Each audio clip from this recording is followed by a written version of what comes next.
नमस्कार विद्यार्थी मित्रांनो, मी प्राध्यापक फिरके, GS college of commerce Wardha e learning क्लासेसमध्ये तुम्हा सगळ्यांचं स्वागत करत आहोत. आज या व्हिडिओमध्ये आपण बीकॉम सेकंड इयर सेमिस्टरच्या फायनान्शियल अकाउंटिंग या विषयाचं युनिट नंबर 2 म्हणजेच प्रकरण नंबर 2 final accounts of general insurance company याची सुरुवात करतो. मित्रांनो, जे प्रकरण आहे या प्रकरणाची ओळख पटवणे, सामान्य कंपन्यांचा परिचय करणे, सामान्य कंपन्यांचे प्रकार किती आहेत ते पटवून घेणे, समजावून घेणे आणि सामान्य कंपन्यांच्या प्रकारांमध्ये वेगवेगळे व्यवसाय कोणते त्याची ओळख करणे आणि त्यांचे अंतिम लेखे कशा प्रकारे बनवले जातात याची प्राथमिक ओळख हा आपला या व्हिडिओचा कव्हरेज राहील. General insurance company, final accounts of general insurance company हे आपले युनिट नंबर 2 आहे, ज्यावरती 20 मार्काचं कव्हरेज राहिला. जनरल इन्शुरन्स कंपनीला आपण म्हणतो सामान्य विमा कंपनी. इन्शुरन्स कंपनी म्हणजे विमा कंपनी. यापूर्वी आपण बँकिंग कंपनीचे खाते पूर्ण केले. बँकिंग कंपनी विमा कंपन्या तत्वतः ह्या कंपनी ऍक्टच्या अंतर्गतच रजिस्टर्ड झालेल्या असतात, पंजीकृत झालेल्या असतात. परंतु कंपनी जी कंपनीज ऍक्ट 2013 मध्ये नोंदणीकृत झालेली असते आणि जी क्रेडिट सर्व्हिसेस प्रोव्हाइड करते त्यांना बँकिंग कंपनी आपण म्हणतो, आणि जी इन्शुरन्स सर्व्हिस प्रोव्हाइड करणारी कंपनी राहतो त्याला आपण इन्शुरन्स कंपनीज म्हणतो. म्हणजे जनरल इन्शुरन्स कंपनी मूळतः कंपनीज ऍक्ट 2013 मध्ये पंजीकृत झालेली आहे आणि या कंपन्यांचं क्षेत्र हे सेवा क्षेत्र राहिलं आहे आणि या सेवा क्षेत्रामध्ये सुद्धा हे कंपनी ऋणांच्या सेवा न देता हा जोखीम कव्हर करण्याच्या, जोखीमचे करार करण्याचे, अग्निदावे करण्याचे, इन्शुरन्स कव्हर करण्याचे कॉन्ट्रॅक्ट घेत असतात. अशा कंपन्यांना आपण जनरल इन्शुरन्स कंपनी म्हणत असतो. या जनरल इन्शुरन्स कंपनीचे टाइप्स कोणते कोणते आहेत, प्रकार कोणते कोणते आहेत? तर types of general insurance companies किंवा टाइप्स ऑफ इन्शुरन्स कंपनी म्हणजे सामान्य विमा कंपनी हा एक भाग त्यातला आहे. परंतु मूळतः इन्शुरन्स कंपन्यांचे म्हणजे विमा कंपन्यांचे प्रकार किती? तर सर्वसाधारणप्रमाणे विमा कंपन्यांचे 2 प्रकार असतात. एक लाईफ इन्शुरन्स कंपनी आणि दुसरा जनरल इन्शुरन्स कंपनी. मित्रांनो, इन्शुरन्स कंपन्यांच्या प्रकारामध्ये जे शब्दरचना वापरली आहे या शब्दानुसारच त्याचा अर्थ येतो. लाईफ इन्शुरन्स कंपनी म्हणजे जेव्हा जोखीम ही कुठल्या तरी व्यक्तीच्या आयुष्याची राहते, तेव्हा जीवनाची राहते, तेव्हा त्याला लाईफ इन्शुरन्स कंपनी आपण म्हणतो. म्हणजे लाईफ इन्शुरन्स कंपनीच्या व्यवसायामध्ये व्यक्तींच्या आयुष्याची जोखीम कव्हर करण्यासाठी जो करार केलेला राहतो त्यांना लाईफ इन्शुरन्स कंपनी असं म्हटलं जातं. लाईफ इन्शुरन्स कंपनीला आपण म्हणतो आयुर्विमा कंपनी किंवा जीवन विमा कंपन्या. यांचा व्यवसाय काय आहे? जीवन विमा कंपनी. दुसरा प्रकार काय राहतो? तर विमा कंपन्यांमध्ये जेव्हा जोखीम ही जीवनाची नसून वस्तूंची राहील, व्यवसायाची राहील, संपत्तीची राहील, तेव्हा त्यांना जनरल इन्शुरन्स कंपनी म्हटलं जातं. म्हणजे दुसरा प्रकार काय आहे? जनरल इन्शुरन्स कंपनी, ज्याला आपण सामान्य विमा कंपन्या म्हणतो. म्हणजे लाईफ इन्शुरन्स कॉन्ट्रॅक्टच्या व्यतिरिक्त बाकीचे जे कॉन्ट्रॅक्ट समाविष्ट होतात, तर लाईफ इन्शुरन्सच्या व्यतिरिक्त सर्वसामान्य बाकीचे इन्शुरन्स कॉन्ट्रॅक्ट ज्या कंपन्यांमध्ये समाविष्ट होतात त्या कंपनीला जनरल इन्शुरन्स कंपनी असं म्हटलं जातं.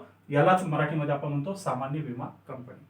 या सामान्य विमा कंपन्यांमध्ये आयुर्विमा म्हणजे जीवन विमा व्यतिरिक्त बिझनेसचा विमा, कारचा विमा, त्यामध्ये लाईव्ह स्टॉकचा विमा, त्यामध्ये ऍक्सिडेंटल विमा, त्यामध्ये मरीन इन्शुरन्स, अशा प्रकारचे व्यवसायांचे जोखमीचे करार केल्या जातात.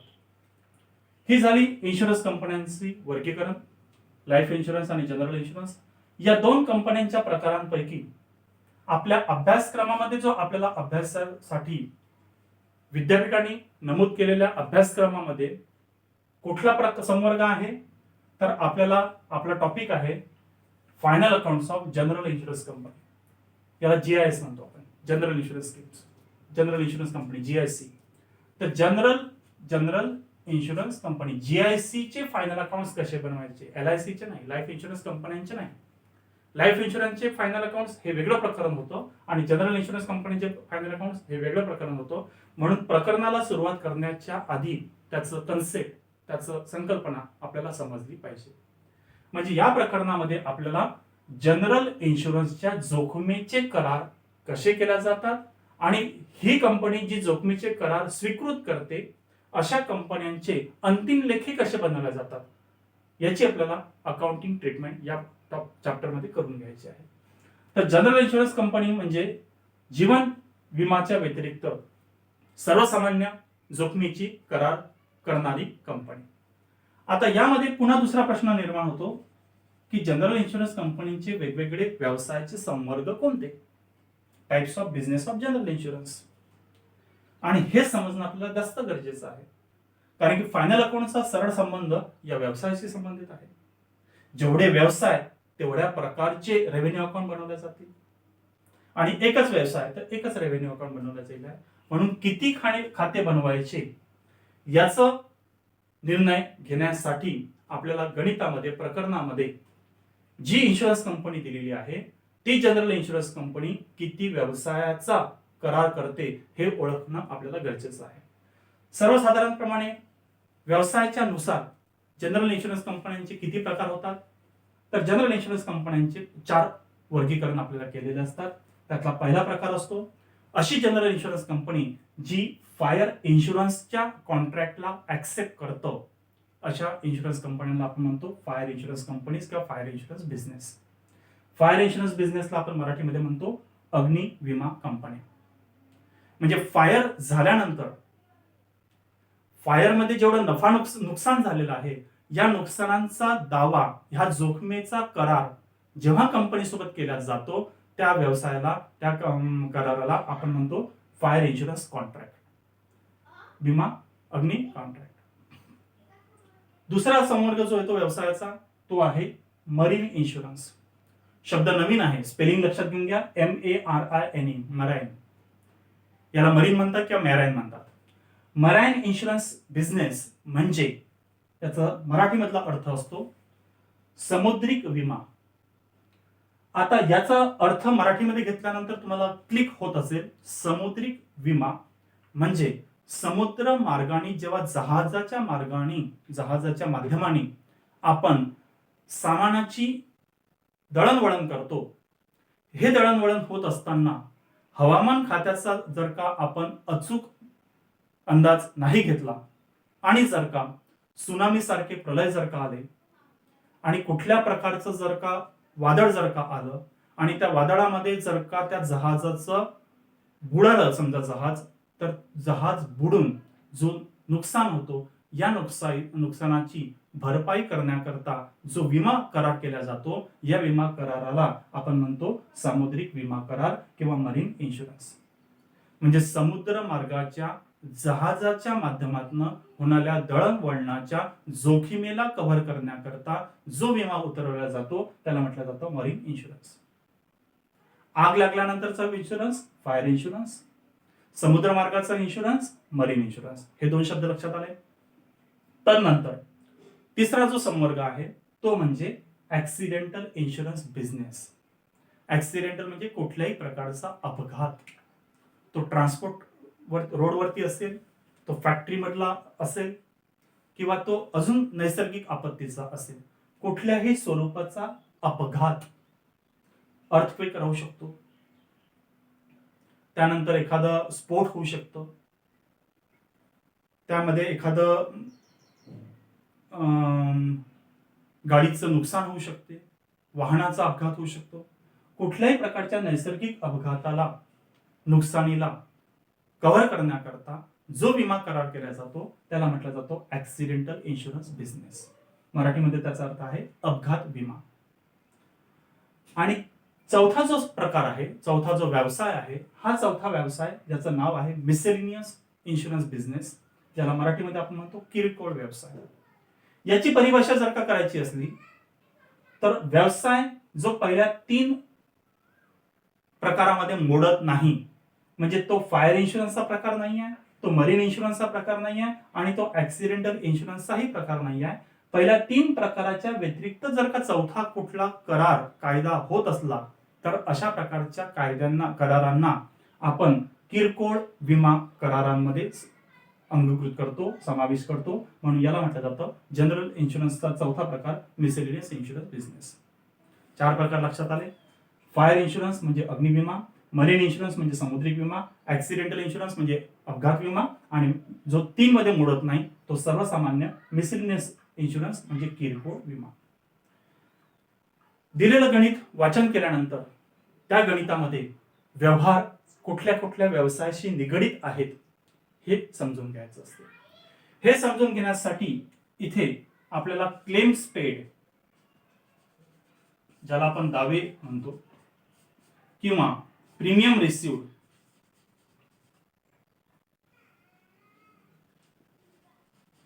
ज्याला आपण प्रव्याजी प्राप्त म्हणतो, हे 2 ट्रान्झॅक्शन बघायचे. गणितामध्ये ताळेबंदामध्ये 23 पत्रकामध्ये ट्रायल बॅलन्स मध्ये क्लेम्स पेड आणि प्रीमियम रिसिव्ड हे कुठल्या कुठल्या व्यवसायाशी निगडित दिलेलं आहे. म्हणजे claims paid for fire insurance, claims paid for marine business, claims paid for accidental business आणि claims paid for miscellaneous business. एखादी इन्शुरन्स कंपनी फक्त फायर इन्शुरन्सचा कव्हर करू शकतो किंवा फायर आणि ऍक्सिडेंटचा कव्हर करू शकतो. ती या 4 पैकी कुठल्याही समीकरणामध्ये कुठल्याही प्रकरणामध्ये व्यवसाय करू शकते. एका बिझनेसचा व्यवसाय करेल, 2 बिझनेसचा व्यवसाय करेल किंवा 4हींचाही व्यवसाय करू शकेल. म्हणजे 4ही ट्रान्झॅक्शन दिले म्हणजे ते उच्च कोटीचं मॅक्झिमम ट्रान्झॅक्शन असलेलं गणित झालं. साधा सरळ सोपी गणित म्हणजे एखादी इन्शुरन्स कंपनी फक्त फायर इन्शुरन्स मध्येच डील होतं. म्हणजे अंकगणित सॉल्व्ह करण्यासाठी व्यवसाय जर का एकाच प्रकारचा असला तर आपल्याला एकाच प्रकारचे खाते बनवायचे. व्यवसाय 2 प्रकारचे जर का असले तर आपल्याला 2 रेव्हेन्यू अकाउंट बनवावे लागतील. व्यवसाय 4 प्रकारचे जर का असले, जेवढे इन्शुरन्सचे बिझनेस तेवढे स्वतंत्ररित्या आपल्याला रेव्हेन्यू अकाउंट बनवावे लागतात. म्हणून फायनल अकाउंट सोबत या प्रकारांचा सहसंबंध असतो. म्हणून सुरुवातीला ओळख पटवून घ्यायची आहे की इन्शुरन्स कंपनी किती वेगवेगळ्या व्यवसायामध्ये व्यवहार करत आहे. तदनंतर महत्वाचा भाग, महत्वाचा मुद्दा, फायनल अकाउंट्स. मित्रांनो, सामान्य विमा कंपनीचे फायनल अकाउंट बनवत असताना 2000 नंतर प्रायव्हेटायझेशन झालं आणि 2000 नंतर प्रायव्हेटायझेशन झाल्यानंतर गव्हर्नमेंट कंपनीच्या व्यतिरिक्त प्रायव्हेट कंपन्या सुद्धा सामान्य कंपन्या म्हणून काम करायला लागल्या. आणि याच्यावरती निगराणी ठेवणारी, नियंत्रण ठेवणारी जी अथॉरिटी असतो त्याला म्हणतो आपण IRDA, insurance regulatory development authority. या IRDAच्या इन्शुरन्स रेग्युलेटरी डेव्हलपमेंट अथॉरिटी, या इन्शुरन्स रेग्युलेटरी डेव्हलपमेंट अथॉरिटीच्या वर्षानुवर्ष दिलेल्या निर्देशानुसार आणि केलेल्या सूचनानुसार आपल्याला इन्शुरन्स कंपन्यांमध्ये परिवर्तन करता येतं. जसं बँकांना गव्हर्न करण्यासाठी reserve bank of India RBI he controlling आणि गव्हर्निंग अथॉरिटी आहे, तसं इन्शुरन्सच्या क्षेत्राला रेग्युलेट करणारी, कंट्रोल करणारी जी कुठली प्राधिकरण असेल तर ते आहे IRDA, insurance regulatory development authority. यांच्या सूचनेनुसार आपल्याला अंतिम लेखे बनवायचे असतात. 2021 करता वस्तुस्थितीमध्ये आपण जर का इन्शुरन्स कंपन्यांचे अंतिम लेखे बघितले तर ते वेगळ्या प्रकारचे दिसतील. ते सूचनेनुसार, अमेंडमेंटनुसार, सुधारणेनुसार शेड्यूल पद्धतीने फायनल अकाउंट बनवलेले दिसतात. परंतु राष्ट्रसंत तुकडोजी महाराज नागपूर विद्यापीठाच्या शैक्षणिक वर्ष 2021च्या विद्यापीठीय परीक्षा करता, फक्त शैक्षणिक अभ्यासक्रमाकरता गुणपत्रिकावरती मार्क घेण्याकरिता आपण फायनल अकाउंट जे बनवणार आहे हे पारंपरिक पद्धतीने फायनल अकाउंट बनवणार आहोत. ही पारंपरिक पद्धती जुनी पद्धत होती, परंतु आता प्रचलित असलेल्या इन्शुरन्स कंपन्या नवीन सुधारणेनुसार, नवीन सूचनेनुसार शेड्यूल पद्धतीने फायनल अकाउंट बनवत असतात. हा महत्वाचा भाग माहिती करता तुम्हाला समजणं गरजेचं आहे. परंतु आपल्याला विद्यापीठ डिग्री देणार असतं, विद्यापीठ आपलं मूल्यांकन करणार आहे आणि विद्यापीठाच्या मूल्यांकनाच्या पद्धतीनुसार, अभ्यासक्रमानुसार आपल्याला फक्त आणि फक्त विद्यापीठाच्या शैक्षणिक कामाकरता हे फायनल अकाउंट्स आपल्याला पारंपरिक पद्धतीनेच बनवायचे आहे. तर पारंपरिक पद्धतीने फायनल अकाउंट्सचे किती खाते बनवायचे असतात? सामान्य फायनल अकाउंट्स जे आपण जनरल इन्शुरन्स कंपनीच्या व्यतिरिक्त, बँकिंग इन्शुरन्सच्या कंपनीच्या व्यतिरिक्त मॅन्युफॅक्चरिंग कंपनीसाठी जे बनवतो ते 4 संवर्गात बनवतो. Trading account, profit and loss account, appropriation account आणि बॅलन्स शीट. परंतु ही सेवा प्रदान करणारी कंपनी असल्या कारणानं इथं वस्तूंची देवाणघेवाण नाहीये. मग वस्तूंची खरेदी विक्री नाही आहे, म्हणून वस्तूशी निगडित ट्रेडिंग अकाउंट इथं बनत नाही. मग ट्रेडिंग अकाउंटच्या व्यतिरिक्त सेवा अनुसार आणि व्यवसायानुसार म्हणजे सामान्य विमा कंपन्यांचे जेवढे व्यवसाय तेवढे खाते पहिल्या संवर्गाचे बनवतात आणि इथे फायनल अकाउंटचे 4 वर्ग बनतात. पहिलं जे खातं राहतं त्याला म्हटलं जातं रेव्हेन्यू अकाउंट. हे रेव्हेन्यू अकाउंट सेपरेटली बनवलं जाईल. रेव्हेन्यू अकाउंट सेपरेटली बनवलं जाईल. याचा अर्थ विमा कंपनी जर का फायर इन्शुरन्स आणि मरीन इन्शुरन्स मध्ये जर का व्यवहार करत असेल तर पहिला revenue account fire revenue account बनेल आणि दुसरा revenue account marine revenue account बनेल. म्हणजे रेव्हेन्यू अकाउंट चे खाते तेवढे बनतील जेवढे इन्शुरन्स कंपनीचे व्यवसाय. इन्शुरन्स कंपनी जर का 4 व्यवहारामध्ये जर का व्यवहार करत असेल, 4 व्यवसायाचे जर का करार करत असेल आणि ज्यामध्ये claims paid, fire, marine, accident आणि मिसेलेनियसचं स्वतंत्रपणे जर का दिलेलं असेल तर त्या गणितामध्ये 4ही स्वतंत्र रेव्हेन्यू अकाउंट बनवायचे. पहिल्याचं शीर्षक राहिला फायर रेव्हेन्यू अकाउंट, दुसऱ्याचं शीर्षक राहिला मरीन रेव्हेन्यू अकाउंट, तिसऱ्याचं शीर्षक राहिला ऍक्सिडेंटल रेव्हेन्यू अकाउंट आणि चौथ्याचं शीर्षक राहिला मिसेलेनियस रेव्हेन्यू अकाउंट. म्हणजे जे आवर्ती स्वरूपाचे खर्च आणि ज्या आवर्ती स्वरूपाच्या प्राप्तीचे पद व्यवसायानुसार वर्गीकृत करून दिलेले आहेत ते सगळे पद त्या रेव्हेन्यू अकाउंट मध्ये समाविष्ट होतील, ज्याचं उद्दिष्ट आहे व्यवसायानुसार नफा काढायचा. म्हणजे revenue profit for fire insurance, revenue profit for marine insurance किंवा revenue profit for accidental insurance. या रेव्हेन्यू खात्याला आपण मराठीमध्ये म्हणतो असतो आगम खाते. मग आगम खात्यावरचा नफा नुकसान यावरती रेव्हेन्यू प्रॉफिट राहील किंवा रेव्हेन्यू लॉस राहील. जर का दुर्दैवानं त्या वर्षामध्ये प्रव्याचीच्या प्राप्तीच्या तुलनेमध्ये दावेचं देणं क्लेम्स पेड केल्या जातात, म्हणून क्लेम्स पेड हा सगळ्यात महत्वाचा मोठा एक्सपेन्सचा भाग आहे जो डेबिट साइडला मोडला जातो. आणि या कराराकरता पक्ष इन्शुरन्स कंपन्याला प्रीमियम पेड करतो. जी एकमुस्त रक्कम देतात त्याला म्हटलं जातं प्रीमियम पेड. प्रीमियम व्यावसायिक पेड करेल इन्शुरन्स कंपन्याला म्हणून, आणि ते प्रीमियम इन्शुरन्स कंपन्यांसाठी सगळ्यात मोठं प्राप्तीचं पद असतं. म्हणून प्रीमियम रिसिव्ड हे सगळ्यात महत्वाचं इन्कमचं पद आहे आणि इन्कमचे पद नॉमिनल अकाउंट प्रमाणे आपण काय करतो, क्रेडिट करतो. म्हणून विमा कंपनीला ओळख पटवण्यासाठी रेव्हेन्यू अकाउंटचे सगळ्यात महत्वाचे 2 पद जर का असतील नावे आणि जमा बाजूचे, तर नावे बाजूचं सगळ्यात महत्वाचं पद आहे जोखीम झाल्यानंतर त्या जोखमीचे दावे देणे म्हणजे claims paid. Claims paid on fire insurance, claims paid on marine insurance, claims paid on agreement. हे पेड आहे, खर्चाचं पद आहे म्हणून डेबिट ऑल एक्सपेन्सेस म्हणून याला डेबिट साइडला मेन्शन करायचं. आणि वर्षानुवर्ष इन्शुरन्सचा करार करण्याकरता जी ऍडव्हान्स मध्ये आपण रक्कम देतो त्या रकमेला म्हटलं जातं प्रीमियम रिसिव्ड. प्रीमियम रिसिव्ड हे प्राप्तीचं पद आहे, उत्पन्नाचं पद आहे म्हणून premium received on various type of businesses हे त्या रेव्हेन्यू अकाउंटचे प्राप्तीचे पद असल्या कारणानं, हे उत्पन्नाचं पद असल्या कारणानं हे रेव्हेन्यू अकाउंटच्या जमा बाजूला क्रेडिट साइडला मेन्शन करायचं. हा महत्वाचा भाग आहे. आता बघा मॅन्युफॅक्चरिंग कंपनीचे फायनल अकाउंट बनताना आपल्याला हे माहित आहे आतापर्यंत की प्रीमियम पेड म्हटलं की आपण ऍडमिनिस्ट्रेटिव्ह एक्सपेन्स म्हणून त्याला एक्सपेन्स साइडला मेन्शन करायचं. परंतु मित्रांनो बिझनेसमननी मॅन्युफॅक्चररनी आपल्या कंपनीचा ऍक्सिडेंट नको व्हायला म्हणून इन्शुरन्स कंपनीला प्रीमियम पेड केलेला आहे. या प्रकरणामध्ये आपण मॅन्युफॅक्चरिंग कंपनीचे फायनल अकाउंट्स नाही बनवत आहोत. या प्रकरणामध्ये आपल्याला कन्सिडर करावं लागेल की आपण फायनान्शियल एक्झिक्युटिव्ह आहोत, आपण फायनान्शियल अकाउंटंट आहोत. कुठल्या कंपनीचे, मॅन्युफॅक्चरिंग कंपनीचं नाही आहे, आपण इन्शुरन्स कंपनीचे फायनान्शियल अकाउंटंट आहोत, ज्याचं काम राहतं पक्षाची जोखीम घेणे आणि त्या पक्षाच्या जोखीम घेण्याकरिता आपण जे एकमुस्त रक्कम देतो त्याला म्हटलं जातं प्रीमियम. म्हणजे प्रीमियम रिसिव्ड इन ऍडव्हान्स आणि त्या 365 दिवसामध्ये वर्षभरामध्ये जर का कुठल्या प्रकारचा घातपात जर का झाला, कुठल्या प्रकारची हानी जर का झाली, कुठल्या प्रकारचं नुकसान जर का झालं तर त्या नुकसानाची भरपाई करिता आपल्याला नुकसान भरपाईचा फायरचा फायर क्लेम द्यायचा आहे, मरीनचा मरीन क्लेम द्यायचा आहे, ऍक्सिडेंटचा ऍक्सिडेंट क्लेम द्यायचा आहे आणि मिसलेनियसचा किरकोळ क्लेम दावे आपल्याला देणे आहेत. म्हणून आपल्याला क्लेम्स हे एक्सपेन्सचं महत्वाचं पद राहतं आणि प्रीमियम हे महत्वाचे प्राप्तीचे पद राहतात. हा संकल्पना लक्षात ठेवायच्या. आता हे पद जर का व्यवसायानुसार वेगवेगळे दिलेले असते तर ते रेव्हेन्यू अकाउंटमध्ये स्वतंत्रप्रमाणे घ्यायचे, जेणेकरून त्याचं उद्देश तर राहतं वेगवेगळ्या व्यवसायाचं नफा नुकसान सेपरेट काढायचं.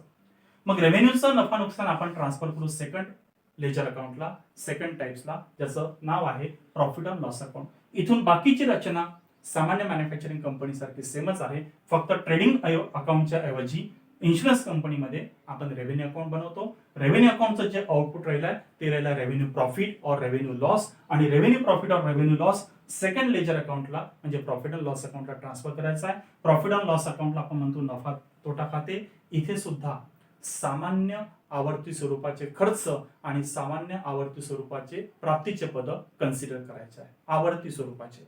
आता प्रॉफिट अँड लॉस अकाउंट मधले पद आणि रेव्हेन्यू अकाउंट मधले पद सारखे असू शकतात, परंतु जेव्हा या पदांचं वर्गीकरण केलेलं आहे व्यवसायानुसार तेव्हा ते स्वतंत्रपणे रेव्हेन्यू अकाउंट मध्ये घ्या. आणि जेव्हा ते पद कॉमन असेल, त्यातलं किती फायर इन्शुरन्स करिता आणि किती मरीन इन्शुरन्स करता आणि किती ऍक्सिडेंट इन्शुरन्स करता याचं वर्गीकरण झालेलं नाही आहे. वर्गीकरण झालेले पद स्वतंत्रपणे स्वतंत्र रेव्हेन्यू खात्यामध्ये घ्यायचे, आणि ज्या पदांचं वर्गीकरण झालेलं नाही आहे ते पद कंपनीसाठी कॉमन आहे, ते चारही व्यवसायाला समान आहे, अशा टाईपचे समान आवर्ती स्वरूपाचे खर्च आणि समान आवर्ती स्वरूपाचे प्राप्तीचे पद हे नफा तोटा खात्यामध्ये घ्यायचे. नियम नॉमिनल अकाउंटचा लावायचा, डेबिट ऑल एक्सपेन्सेस आणि क्रेडिट ऑल इन्कम्स. नंतर प्रॉफिट अँड लॉस अकाउंटचं आउटपुट राहिला नेट प्रॉफिट किंवा नेट लॉस, आणि ते नेट प्रॉफिट आणि नेट लॉस आपण ट्रान्सफर करतो तिसऱ्या लेजर अकाउंटला, profit and loss appropriation account. Appropriation account म्हणजे नफा तोटा नियोजन पत्रक. नफा तोटा नियोजन पत्रकामध्ये प्रॉफिट मधनं ज्या आपल्याला निधी वळत्या करायच्या असतात, general reserve, dividend equalization reserve, bonus equalization reserve, dividend declaration, हे सारखंच राहील. हा भाग मॅन्युफॅक्चरिंग कंपनीचा, बँकिंग कंपनीचा आणि इन्शुरन्स कंपनीचा सारखा राहील. प्रॉफिट अँड लॉस अप्रोप्रिएशनचं बॅलन्स कॅरी डाऊन जे राहिला सरप्लस अमाऊंट ती आपण ट्रान्सफर करतो शेवटच्या ताळेबंदाला, बॅलन्स शीटला. Balance carry down to balance sheet. नफा असला तर लायबिलिटी साईडला आणि तोटा असला तर संपत्ती साईडला. हे revenue account, profit and loss account, profit and loss appropriation account आणि बॅलन्स शीट पारंपरिक पद्धतीने बनत असल्या कारणानं हे आपल्या टी फॉर्मॅट प्रमाणेच बनवायचे आहेत. म्हणजे खात्याच्या दोन बाजू, एक डेबिट साईड एक क्रेडिट साईड. डेबिट साईडला आपण नावे बाजू म्हणू, क्रेडिट साईडला आपण जमा बाजू म्हणू. नावे बाजूला आपण एक्सपेन्सेसचे पद लिहायचे आणि जमा बाजूला आपण इन्कमचे, उत्पन्नाचे पद लिहायचे. पारंपरिक टी फॉर्मॅट प्रमाणेच बनवायचं आहे. प्रकरण नंबर 1 मध्ये बँकिंग कंपनी आपण हॉरिझॉन्टल विवरणाच्या पद्धतीने, स्टेटमेंटच्या पद्धतीने बनवली, परंतु इन्शुरन्स कंपनी हे लेजर अकाउंट प्रमाणे बनवायचं. पुढील व्हिडिओमध्ये आपण बघणार रेव्हेन्यू अकाउंटचे कंटेंट काय आहे, प्रॉफिट अँड लॉस अकाउंटचे कंटेंट काय आहे, अप्रोप्रिएशन अकाउंटचे कंटेंट काय आहे आणि बॅलन्स शीटचे कंटेंट्स काय आहे. भेटूया पुढच्या व्हिडिओमध्ये. तोपर्यंत सुरक्षित राहा, स्वतःची काळजी घ्या. धन्यवाद.